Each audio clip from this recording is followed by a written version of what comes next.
नमस्कार दर्शकों, मैं हूं आपके साथ पिया गुप्ता और आप सभी का बहुत बहुत स्वागत करती हूं आपके अपने बेहद खास कार्यक्रम ज्योतिष का सच में। नाम से ही समझ में आता है, हम आपको उन पहलुओं के बारे में इस कार्यक्रम के माध्यम से रूबरू कराते हैं जिनके बारे में शायद आप तमाम तरह की बातें ऑलरेडी सुन चुके हैं, लेकिन जब सच के बारे में बात होती है तो एक नया टॉपिक, एक नई बात हम आप सभी के सामने हर एपिसोड में लेकर आते हैं। और आज के इस एपिसोड में बात करने वाले हैं पितृदोष के बारे में। बहुत सारे दर्शकों ने अपनी जब कुंडली का विवेचन कराया होगा तो उनको बताया दिया गया होगा कि भाई आपकी कुंडली में तो पितृदोष है। आपके जीवन में ये जो समस्याएं उत्पन्न हो रही हैं, इसका जो मुख्यतः कारण है वो सिर्फ और सिर्फ पितृदोष है। क्या कभी आपने ये सोचने की कोशिश की है कि पितृदोष होता भी है या नहीं होता, और अगर होता है तो कैसे बनता है? जो आपको बताया गया है कि भाई ये ग्रह मिलता है इस ग्रह के साथ तो पितृदोष बन जाता है।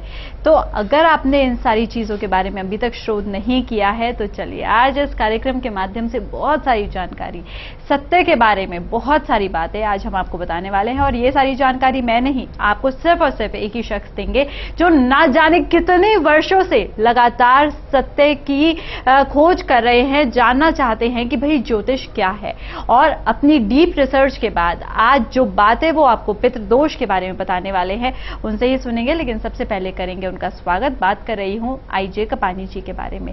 यहाँ पे बहुत बहुत स्वागत है आपका कपानी जी। नमस्कार कपानी जी, बताइएगा हमें, हम बहुत सारे भ्रमों में, भ्रांतियों में फंस चुके हैं और हम जानते ही नहीं है कि भाई ये पितृदोष जो है वो होता भी है या नहीं होता। काल सर्प दोष के बारे में आप हमें बता चुके हैं, आपने हमें शनि की 7.5 के बारे में बताया, ज्योतिष के मूल रूप के बारे में बताया। आज बताइए पितृदोष के बारे में। जी मित्रों,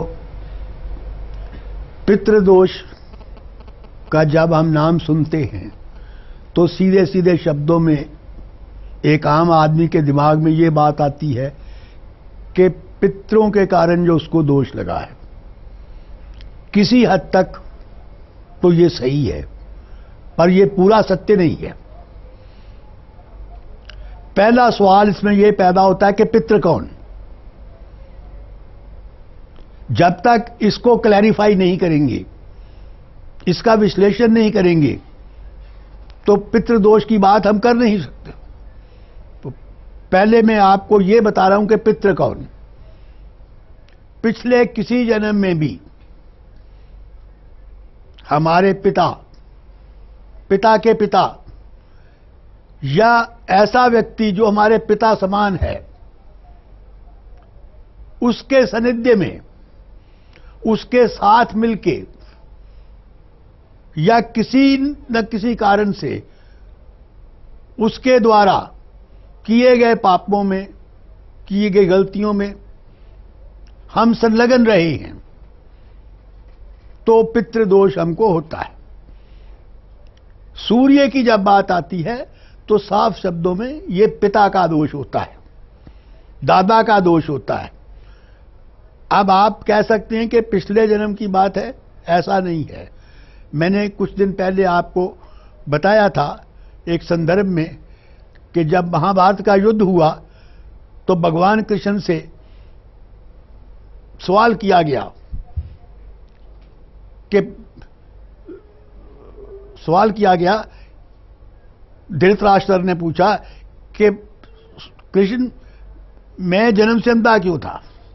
तो भगवान कृष्ण ने उनको जवाब दिया कि पितामह, मैंने देखा है कि एक वृक्ष पे सुंदर सा बालक चढ़ रहा है, राजकुमार है, और पेड़ पे पक्षी का घोंसला है, उसके अंडों में से बच्चे निकले हैं और वो राजकुमार उनकी आंखें फोड़ रहा है। तो उसने पूछा कि भाई ये तो मुझे समझ लग गई कि ये मैं ही हूं और वही का दोष है, पर ये कौन से जन्म का फल है? तो भगवान कृष्ण ने जवाब दिया कि ये 200 जन्म पूर्व का फल है। तो प्रश्न ये नहीं है कि खाली पिछले जन्म का ही, पिछले किसी भी जन्म का फल जो है वो पितृदोष कहलाता है। अगर आप हिंदू दर्शन को मानते हैं, ज्योतिष में विश्वास करते हैं, तो ज्योतिष ये कहता है कि मनुष्य कभी मरता नहीं है, आत्मा नहीं मरती है, शरीर बदला जाता है। जिस तरीके से मैले होने पे आप कपड़े बदल देते हैं, इस तरीके से जीवन पूरा होने पे आप अपना शरीर त्याग देते हैं। आत्मा अमर है, शरीर नश्वर है, तो बार बार उसका जन्म लेता है आदमी। 9 राशियां हैं, 12 राशियां हैं और 9 ग्रह हैं। जिस ग्रह के हिसाब से आपने जन्म लिया, जिसके इन्फ्लुएंस में आपने जन्म लिया, उसकी दशा होती है और उस दशा में ये बताया जाता है कि इतने साल की दशा है, इतना आप भोग के आए हो, इतना बाकी है। बात हम कर रहे थे पितृदोष की। तो पितृ कौन? पिता, पितामह, दादा या नाना भी हो सकता है, या कोई ऐसा व्यक्ति जिसको हम पिता तुल्य मानते हैं, पिता का दर्जा देते हैं। तो सूर्य पितृदोष की परिधि में आता है। चंद्र इसी तरीके से ठीक। मां और मां का रिश्ता, नानी, दादी, कई केसेस में मामी भी, किसी भी जन्म में अगर हमने उनके साथ मिलकर कोई गलत काम किए हैं तो चंद्र का दोष होगा, चंद्र दूषित होगा। इसके बाद आता है मंगल। भाई के साथ मिलके हमने पाप किए हैं, गलत चीजें की हैं, तो मंगल दूषित होता है। बहन और बेटी, उनको इन्वॉल्व करके हमने गलत काम किए हैं, इनका दर्जा रखने वाले किसी भी व्यक्ति से, तो बुध का दोष होता है। शुक्र, पत्नी के साथ मिलके, ये सबसे ज्यादा कंट्रोवर्शियल है। आमतौर पे आदमी कहता है कि पत्नी कौन? जिसके साथ 7 फेरे लिए आपने, मंडप में शादी की, लीगली आपकी वो वेडेड वाइफ है, या पति। जब हम पत्नी की बात करते हैं तो औरतों के लिए उसको पति मानना चाहिए। औरतों के लिए पति और आदमी के लिए उसको पत्नी मानना चाहिए। हिंदू शास्त्र में 7 किस्म के विवाह हैं। अगर आपने रेप किया है तो भी वो आपकी पत्नी है, अगर वैश्यावृत्ति की है तो भी वो आपकी पत्नी है। पुरुष और स्त्री, इनके शारीरिक संबंधों का नाम ही पत्नी है। किसी भी रूप में, कहीं भी, कभी भी आपने फिजिकल रिलेशनशिप कायम कर ली तो उसको पत्नी का दर्जा दिया जाता है। पिशाच विवाह कहलाते हैं, गंधर्व विवाह होता है, स्वयंवर होता है। इस तरीके से हिंदू माइथोलॉजी में 7 प्रकार की शादियां हैं। अब शुक्र के बाद हम आए शनि पे। बुध मैंने बता दिया आपको, मंगल बता दिया। शनि, आपने घर में नौकर रखे, सेवक हैं जो आपके, उनसे आपने दुर्व्यवहार किया, उनको बराबर आपने खाना नहीं दिया, वो हमेशा आपको कोसते रहे, आपको बददुआ देते रहे और सर के कुर्ते काम करते रहे। आपने घर में जानवर पाला, घोड़ा रखा, गाय रखी, कुत्ता पाला, कबूतर पाला, ये जो है जिसको भी आपने घर में रखा, वो चाहे पक्षी की श्रेणी में हो चाहे मनुष्य की श्रेणी में हो, अगर आपने उसके साथ गलत व्यवहार किया है तो ये शनि की शनि दूषित होता है। गुरु, आपने जिनके साथ भी मिलके, जो आपके, जिनको गुरु का दर्जा देते हैं, विशेष रूप से पिता के पिता, तो ये गुरु का दूषित होता है। अब आता है केतु। केतु तब दूषित होता है जब आप किसी धर्म स्थान की बेअदबी करते हैं, धर्म स्थान की मर्यादा भंग करते हैं, तो केतु का दोष होता है। राहु, अगर आपने ससुराल से के पक्ष से मिलके, आपने ससुर से, आपने साले से या आपने बहनोई से मिलके कोई पाप किए हैं तो आपका राहु दूषित होता है। ये मोटे तौर पे 7 9 के 9 ग्रहों का फल है। अब सवाल है कि आपकी कुंडली में फर्ज करिए राहु नामे घर में है तो ये श्रापित है, बुध है तो श्रापित है, शुक्र है तो ये श्रापित है, शनि अगर पहले घर में है तो ये भी श्रापित है। इसको हम श्रापित नहीं कह के पितृदोष बोलते हैं। राहु है पहले घर में तो श्रापित है।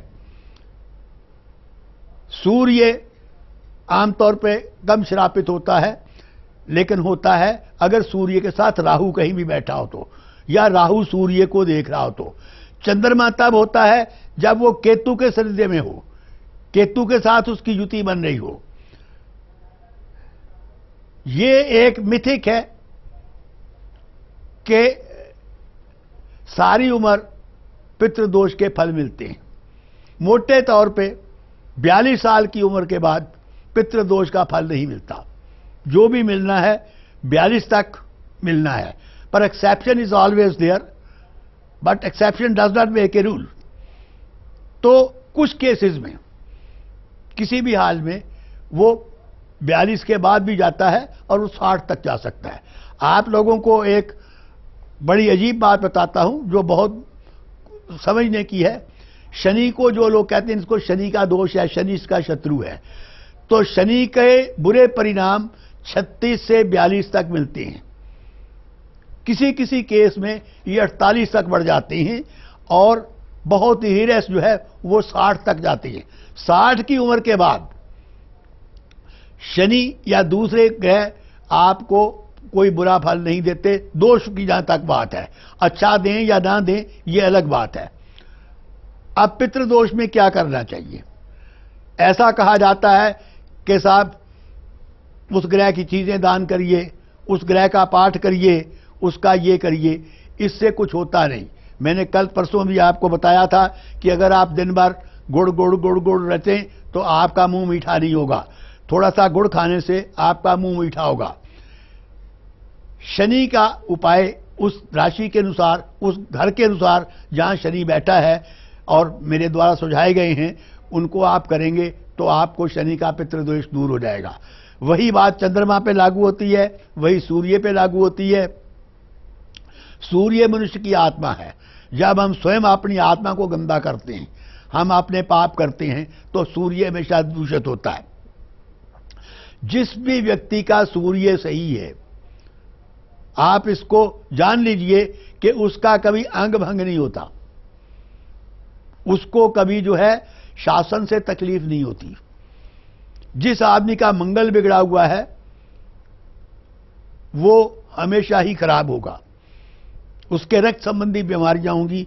तो मंगल जिस घर में है उसका उपचार करिए। गुरु बृहस्पति अगर दशम स्थान पे है और चौथे घर में चंद्र बैठा है तो उस व्यक्ति को हर उस गुनाह की सजा मिलेगी जो उसने कभी किया ही नहीं। यहां तक कि भूखे को रोटी खिलाने पे उसको पुलिस के डंडे मिल सकते हैं और बिना किए धरे उसको फांसी तक की सजा हो सकती है। वो चीखता है, चिल्लाता है कि मैंने ऐसा कुछ नहीं किया, पर कोई उसको मानता नहीं है कि हर उस गुनाह की सजा जो उसने कभी किया नहीं है। जब गुरु दशम में हो, गुरु सप्तम में हो और घर में भगवान रखेगा तो उसके संतान नहीं होगी, और संतान होगी, संतान से मतलब बेटा, तो जैसे जैसे संतान बड़ी होती जाएगी वो बर्बाद होता चला जाएगा। ये निचोड़ लाखों पत्रिकाओं के बाद का है।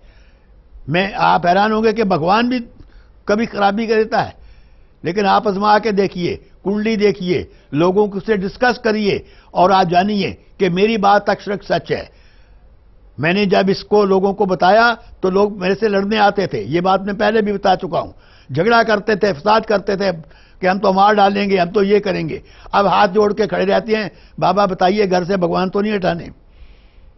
कई बार पूजा भी आपके लिए जहर है, लेकिन वही शनि जिसके घर में गुरु पाप कर देता है, अगर वो गुरु के दरबार दूसरे घर में हो जो शुक्र का घर है, और वैसा व्यक्ति रोज नंगे पांव किसी धर्म स्थान पे जाके माफी मांगता है सच्चे मन से भगवान से, जाने अनजाने जो उससे भूल हुई है, इस जन्म में हुई है या किससे पिछले जन्म में हुई है, तो यकीन मानिए कि 15-20 रोज ऐसा करने के बाद जाए ईमानदारी से, मैंने कहा तो दंड स्वरूप नहीं जाए, आत्मा से जाके माफी मांगे, आप देखिए उसके सारे दोष दूर हो जाएंगे। उसको जीवन में वो सब कुछ मिलेगा जो उससे आज तक वो वंचित था, उसका प्रतिफल मिलेगा। और नहीं अगर ये उपाय करेगा तो ऐसा हो ही नहीं सकता कि उसको सजा ना मिले।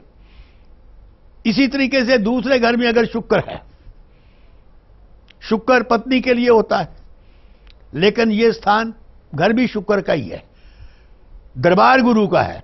अगर दूसरे घर में शुक्र बैठा है और वो व्यक्ति अपनी पत्नी को खुश नहीं रखता तो उसके घर लक्ष्मी कभी नहीं आएगी। पर जिस घर में शुक्र दूसरा होने पे पति पत्नी में सामंजस्य है, उनमें झगड़ा नहीं होता, उनमें क्लेश नहीं होता, वहां कभी भी धन की कमी नहीं पड़ती। ये जो है ये आपको देखना है।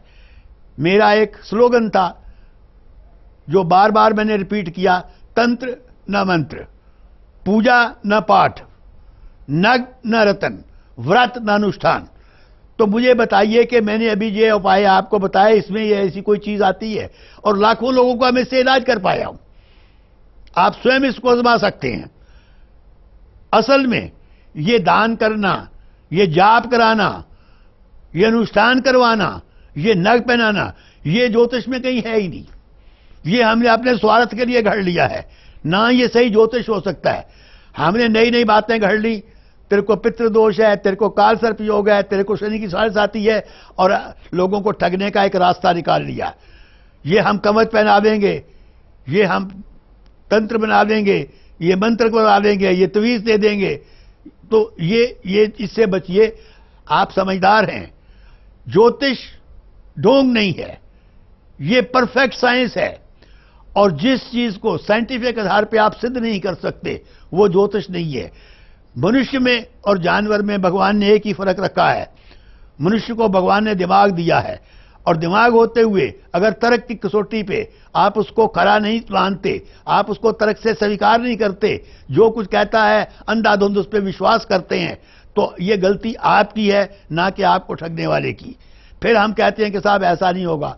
अब बात आ रही थी पितृदोष की, फिर उसी पर रिवर्ट करें तो पितृदोष कर्म भोग है। हम आमतौर पे सोचते हैं कि हम ये पाप कर रहे हैं, किसी ने देखा तो है ही नहीं। ये आप भूल जाते हैं कि परमपिता परमात्मा ईश्वर is omnipresent. Omnipresent का अर्थ समझते हैं आप? हर जगह विद्यमान है। ईश्वर जो है वो निराकार है, वो जन्म जन्म से परे है, उसका कोई शत्रु नहीं, उसका कोई मित्र नहीं। वो अपनी सृष्टि रचता है और वो हर जगह प्रेजेंट है। जहां हवा है, जहां आप हैं, हर जगह ईश्वर है। और जब हम ये समझते कि हमसे चोरी कर ली, कोई नहीं देखता, चलो आप इसका तो फायदा ले लो, तो उस दोष का कहीं ना कहीं तो हम दंड मिलेगा। आपका जीवन क्या है? ये कर्मों का आधार है। कभी आपने सोचा कि आपको यही मां बाप क्यों मिले, यही पत्नी या पति क्यों मिला, यही संतान क्यों मिली, यही भाई बहन क्या मिले? जब आप इसका विश्लेषण करेंगे तो आपको पता लगेगा कि पिछले जन्म में भी ये आपके साथी थे, किसी न किसी रूप में आपसे जुड़े हुए थे। कुछ लोग आपके कर्जदार हैं और कुछ लोगों के आप कर्जदार हैं। पिता आपका ऋणी है, इसलिए वो खुशी खुशी वो ऋण चुकाने के लिए आपकी पालना करता है। पति पत्नी का ऋणी है और बेटा जो है उसको बाप ने कर्जा उसका चुकाना है। रिश्ते तभी बनते हैं, और जब तक वो कर्जा चलता है, जब तक वो रिश्ते होते हैं। जिस दिन वो हिसाब खत्म हो जाता है, ये रिश्ते नहीं चलते ज्यादा या रीस्टार्ट होते हैं। ये मूल रूप है जन्म और मरण।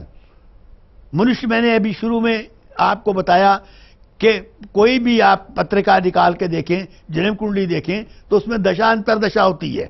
तो दशा में बताया गया कि कौन से ग्रह की दशा में जातक ने जन्म लिया और वो दशा कितने साल की थी, और उसमें कितने साल, कितने महीने, कितने दिन, कितने घंटे, कितने मिनट, कितने सेकंड वो पिछले जन्म में भोग के आया है, और इस बाकी का इस जन्म में भोगना है। उसी सीरीज में चलता है। अब दशा की बात आई तो ये विष्णोत्री दशा के लिए मैं बता रहा हूं। इसमें अष्टोत्री दशा भी है, इसमें दूसरी दशा पद्धतियां भी हैं, लेकिन परफेक्ट जो है वो सिर्फ विष्णोत्री दशा है। कोई भी चीज जो आधारहीन है, जिसका आपको आधार नहीं पता, उसको स्वीकार करेंगे तो ना तो आप भगवान के घर में सुरक्षित होंगे, ना कहीं और होंगे। दोस्तों, मैं आपको ये सब इसलिए बता रहा हूं, आपने देखा होगा कि मैंने कभी आज तक आपको ये अपील नहीं की कि आप हमें पास आइए, हमको ये खरीदिए, हमारा जुड़िए। मैंने 1990 में ज्योतिष शुरू किया। संयुक्त राष्ट्र संघ और विश्व बैंक जैसी संस्थाओं के साथ मैंने काम किया है। इस वक्त मेरी एज 78 है। 2004 में घर गृहस्थी छोड़ के मैंने सन्यासी का रूप धारण करके, लेकिन उसमें भी आपने देखा कि मैं आम लोगों की तरह रहता हूं, बहरूपियों की तरह सुहाग नहीं रचता सेवा के लिए। अब मेरे मन में आया कि जीवन का पता नहीं कितना समय शेष है, तो इसलिए मैं लोगों को जितना भला कर सकूं करूं, इसके लिए किया। फिर आप कहेंगे कि साहब आप फीस क्यों लेते हैं? तो खर्चों के लिए तो जरूरी है, लेकिन जो फीस मैं लेता हूं वो सारे हिंदुस्तान में इतनी कम फीस कोई नहीं लेता। उसमें भी अगर आप हमसे जुड़ेंगे तो आप देखेंगे कि आप वो पैसा ट्रस्ट में जमा करते हैं जो परिवार ट्रस्ट है, और वो ट्रस्ट बदले में मेरा खाने खर्चे का इंतजाम करता है, और बाकी हम दान में, शादी ब्याह जिस लड़कियों का नहीं होता उनमें, एजुकेशन में, बीमारी में दान देते हैं। और अगर हमारे पास सफिशिएंट फंड्स आ गए तो हम एक वृद्ध आश्रम की स्थापना करने भी जा रहे हैं, ये भी संभव होगा। तो ये निस्वार्थ सेवा है, ये कोई व्यापार या बिजनेस नहीं है, इसीलिए हम ज्यादा कर नहीं पड़ते। हमारे